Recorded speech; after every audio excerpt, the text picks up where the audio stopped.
de presse boo xamante ni seen complice la woon bi ñuy taal Sénégal ñu ngi teg clip bi ñuy rey ay sénégalais presse boobu ñu ngi teg clip ils étaient complices ba am ay journalistes yoo xamante ne ñu ngi fa nekk di animer émission di jàppale Adji Sarr on était là am ñoo xamante ne tey mais dañ leen a torturer ba mënatuñoo am doom mënatuñoo sëy xam nga moo tax keroog bi Kayre di tooñ di wax loolu. man ne ñu ngi da doon tooñ. moi si da ñu ngi xool ñu ngi jéem a génn ci Kayre leneen te xooluñu la ñu tegoon Kayre kuñ ko mënoon teg nga wax de. traumatisme boobu ba say awra mu leen la kii buñ ko tegee sa awra dootoo jur doom mais façon torture yu nekk xoolal le cas de Pa Abdoulaye Touré ni ñu ko def. moo tax ministre bi génn di taltale te moo gën a nur ci ministre bi mu nekkee ci Macky Sall moom mi doon recruteur de nervi moom tamit dafa war a xaar turam. non seulement ci 29 milliards Prodac yi mais na xaar turam ci recrutement de nervi taxaw na fi ne Ousmane Sonko bu ñu ma bàyyee ak moom je vais recruter ñaata jeunes 5000 jeunes ñëpp di ko dégg moo tax bu ñu bañ gang ak gangster ak chef de gang waruñu koo bañ parce que noonu lañ doon mëne Sénégal maanaam dañu nekkoon ci réew mi nekk ay gangster yu jiite Sénégal ak seen i bandi ak seen i milice ak seen i nervi le cas de nervi mais sëñ bi li nga xam man moom laa gëm. xam nga ñoom dañ leen ne amnistie rek ñu naan non dañu bëgg force de l'ordre yi su ma doon force de l'ordre yi damay xëy plainte leen parce que ñun tudduñu force de l'ordre ñoom ñoo taxaw ne Pastef dafa protéger seen ñooñ pour accuser force de l'ordre yi kon ñoom ñu ngi jiñ force de l'ordre yi ñoom ñu ngi accuser force de l'ordre yi donc man li ma gëm mooy waxuma milice on a vu des pick-up Abdoulaye des pick-up remplis de nervis génnee ci permanence APR di doxantu ci mbeddu Ndakaar yi kenn sañu la wax donc lii mu neex leen ak mu naxari leen lii lu ñu warloog Sénégalais yi de te képp ku ci laalee taqee jusqu'au sommet de l'État nañ la teg ay daan. c'est important balaa ñuy jàll ci sëriñ bi Thioune da ngay juriste point bi c'est important yow it ci sa taxawaay xëy na mu nekk rappel rek lii régime bi bëgg soumettre assemblée le 2 avril nga fàttali ñu ko ak peut-être lan moo ci conséquence lan la loi bi wund wax xam nga ñu ciy wax moom ñaari nit la rek ñaari nit ñoo ciy wax ku ci wax soit da ngay def interprétation politique wala nga def interprétation technique politique bi moom ñu ci ëpp par parloo bi moo ci am mais bu dee technique bi dañ koy teg nii léegi une mooy tànn mu comprendre c'est-à-dire que tey su politique bi kiy def interprétation politique day taxaw ne abrogé leen léegi soo abrogé loo ci jublu c'est-à-dire que li nga ci jublu boo abrogé mënul am abrogation totale. waaw soo abrogé maanaam abrogation dafay supprimer c'est-à-dire que loi du. da koy neenal. dafay neenal. mais loi da nga bëgg abrogation bi am effet ci loo xamante dañ koy effacer mais loolu pour nga dellu ci dañ la tere ci yoon nga def ko. c'est-à-dire que dafa am tere il faut que ñu wax nit ñi abrogé mën na boo ko abrogé da nga war a dellu ginnaaw mais dañ la tere nga dellu ginnaaw. maanaam oto bi nga wax ne bi nga war a jël pour dellu ginnaaw dañ ne oto bi waroo ko jël. yaa ngi dégg. non rétroactivité waaw mënul ne. yooyu lu tax ñu ne parce que non rétroactivité la loi. c'est important léegi nag su dee dafa am lu ñu tuddee non rétroactivité kon abrogation da nga koy teg nële. léegi nga utiliser beneen moyen. da nga yow dans tous les cas da nga bëgg a dellu ginnaaw ñu ne mën na ne mais pas abrogation. parce que abrogation boo ko defee xam nga loi d'amnistie tey mu ngi ci ordonnancement juridique bu Sénégal. mu ngi ci biir soo demee tey bu doon mallette la soo ko tijjee da nga ko fay fekk mais soo ko abrogé soo tijjiwaatee mallette bi doo ko fekkaat parce que day dem. léegi mais même bu demee effet yi li nga ciy séntu mooy toppaate yu du mën a ne parce que dañ ne soo toppaatee mënul loi bu bees bi moo gën a sévère mënul remplacer bu yàgg bi parce que boobu daa oyof mooy bu douce bi. léegi ñu ne loolu mënul nekk. léegi nag su boobaa ñu ne boo bëggee nga insister bëgg a dellu. mën na nekk léegi dellul parce que dañ ne non rétroactivé mënul ne mais dafa am ay exceptions. parmi ces exceptions yi lay permettre nga dellu ginnaaw. ñu ne la une loi déclarée expressément rétroactive. léegi boo xamante ni ci texte bi da ngay bind carrément da ngay dellu ginnaaw waaye ci li nga bëgg a dellu ginnaaw da nga koy mentionné maanaam doo ko junju da nga naan mbirum crime wala mbirum délit wala ki taal lii wala ko def lii nga bind ko noir sur blanc comme ça juge moom su leen la sukkandiku. léegi bu fekkente ni da nga mënoo def boobu nga ne mën nga def une loi boo xamante ni une loi d'interprétation wala une loi interprétative. léegi une loi interprétative xam nga gars yi des fois dañuy weeral foofu naan waaw léegi lan la ñuy interpréter ci lu leer ci loo xam ne dafa leer parce que nag am yoon daf lay tere ngay interpréter loo xam ne dafa leer. quand c'est clair quand il y a pas d'ambiguïté. il y a pas d'interprétation. comme l'eau de roche. waaw exactement mais fii dans cette loi d'amnistie daf ci am loo xamante ni c'est-à-dire que ku xam nga ne waru fa ne. acte de torture. bokkul ci lu ñuy amnistie. absolument benn traitement inhumain bokku ci. traitement dégradant bokku ci. traitement cruel bokku ci. convention de contre la torture moo ko wax. te képp ko la wax bokk na ci du la mos a citeel fu mu ko teg lu dul dama bokk ci point. léegi ñu ne la crime ci àdduna amul benn réew bu ñu koy defee ba pare ñu suul ko mënul nekk. kenn moo ko wax statut de Rome wax ma ko léegi ñun statut de Rome dañ koo reconnaître d'accord crime contre li ñu tuddee convention contre la torture ak li ma lim sàng Sénégal da ko ratifié en 1986 Sénégal d'accord ne ñun gëm nañ ko comme yeneen réew kon bu amee suñu réew juste si réew mi day def liggéeyam waaye léegi lu tax moo am si réew mi juste si réew mi def liggéeyam. c'est ça le problème en fait. léegi nag puisque dafa kenn waru ko amnistie kon waroo ko dugal ci loi d'amnistie parce que foofu mooy problème bi donc député yi nga xamante ne ñoom ñoo ko voté mooy ñoom lay toujours jox tort bi ils ont voté une loi boo xamante ni c'est en violation de la constitution. donc viole constitution bi on a député loi boobu noonu. ñi ko voté waaw ñu ko voté ñu ko voté dañoo viole constitution bi. léegi nag ñi toog fii par exemple bu la neexee ñu loolu boo indee loi interprétation. da ngay corriger loolu jëlee ko fi léegi nag waa Pastef ñoom tamit dañuy def politique maanaam lu tax ñu bind crime de sang rek dañuy def crime de sang lu tax defuñ crime par exemple crime pluriel parce que crime de sang existe par exemple ci code pénal. waaw existe mooy dëgg aussi. crime de sang existé wul ci statut de Rome. statut de Rome lu mu xam. crime bokkul ci corpus juridique bi. crime de guerre. crime contre l'humanité. les crimes boobu nag pluriel la parce que lu ne mën na nekk crime. waaw incendie volontaire. crime la. du crime de sang. cassure vol de bétail sax crime la. waaw cassure deniers publics. léegi nag loolu soo ko yaatalee. xam naa parce que dafay xaw a doy waar si rang yi. waaw boo defee crime seulement.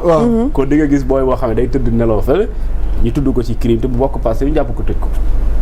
waaw léegi nag soo defee crime de sang pour ki ngay opposé nag dafa am argument politique mooy que ne da ngaa bëgg a protéger waa jooju probablement. léegi nag si interprétation bi protéger wul kenn waaye ñëpp lay viser. léegi su boobaa mooy soo ne crime de sang mën na am par exemple ñaanuma ko yàlla parce que dama lu tax di gars yi di viser poste de l'ordre nervi wala diw mais mën na nekk ku ne tey su doon kooku yaakaarul moo ko def. te mosoo xalaat ne moom du force de l'ordre te du comment on appelle ça du nervi kenn xamu ko mais bu ñu defee enquête bi gis ko foofu dañ koy jàpp. c'est-à-dire que donc day viser képp koo xamante ne jàpp na ne mën nga retrouver wu ci acte yooyu ñu teg. su boobaa nga bokk fii nga bokk fële dañ lay jàpp ndànk yóbbu la ci kaso bi léegi su bu tombee nga nekk civil. bu tombee nga nekk policier yàlla xam ne loolu daa tombé rek mais nekkul par exemple lu lay viser. léegi nag ku deful dara moom vraiment bokkoo ci waaye ku def nag ci nga bokk. alors kon bu ñu la déggee proposition bii tukkee ci député Pastef Amadou Ba ci turu régime bi mooy l'idéal mooy li gën bii moo dëppoog luy yoon mooy bu gën jaar na yoon léegi nag crime de sang rek moom moo ci dérange moom crime de sang moo la ci dérange c'est-à-dire moo tax ba Adou Badara Gadiaga boobu di invité Amadou Ba non dañoo am gan te lu ñu ko waroon laajuñ ko parce que du xuloo dafa indi amendement te Amadou Ba xam na lu mu njëkkoon bind baaxul parce que sëñ bi mënoo bind les faits sont amnistiés les faits substitut d'avoir une qualification. mais rectifié na ko yaay amendement kan non bu njëkk bi laa baaxul. ok léegi bi nga ko defaree. leeralaat na da nga ciy dugalaat beneen bi mooy crime de sang. bu njëkk bi amul crime de sang. mais deuxième mu am crime de sang. léegi deuxième bi préciser ko crime de sang préciser ko waaye crime de sang bi mooy cat bi. ok loolu mooy problème bi te loolu gars yi duñ ci defaat crime de sang boobu ça pose problème. ok alors sëñ bi noo gisee loolu ça pose problème wala. moom buy wax ci loolu moom mu defaraat loolu mu xam lay wax. absolument. alors ok laal la dafa am rebondissement boo bëgg a def. waaw par rapport parce que moom moo ko boros tuun la parce que day anticiper ci question yi te yegg seeguñu parce que dafa wax ba dugg ci cadre Amadou Ba ak Badara Gadiaga. waaw parce que fa laa doon jëm. effectivement donc kon allez-y. voilà parce que tuun la mooy anticiper quoi. alors internautes yi waxtaan wi dee dox di wéy ngeen ni gan gi moom duñ doyal ci moom waaye nag foog ñu njëkkante waxtu bi. sëñ bi dañuy bëgg a ñëw ci ab communiqué bu tukkee ci seen parti Pastef ci mbirum kàddu yu ñaaw yi nga xamante ni boobaak léegi ñu ngi koy séntu ci pénc mi.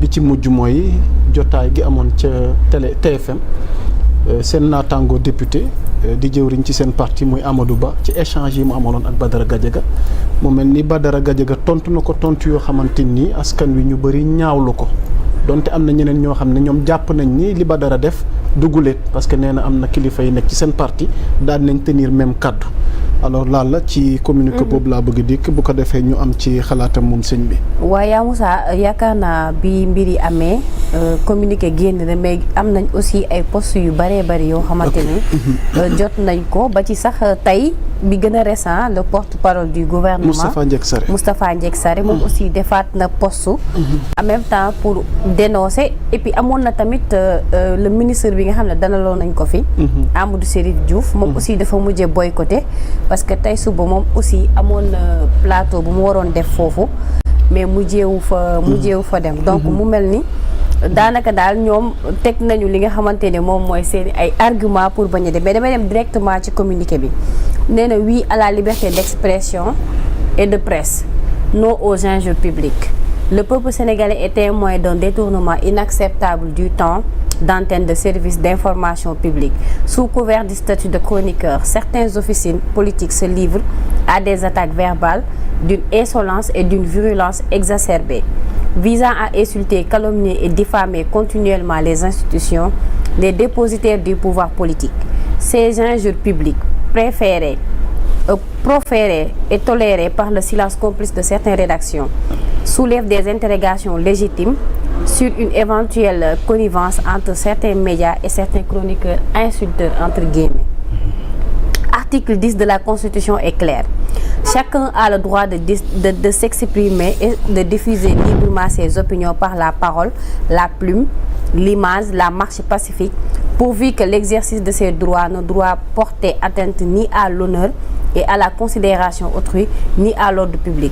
Le parti PASTEF, les Patriotes, appelle avec fermeté le Conseil national de régulation de l'audiovisuel CNRA et le Conseil de l'observation des règles d'éthique et déontologie dans les médias corrects à assumer pleinement leur mission de régulation car ces dérives sapent les valeurs de notre vivre ensemble.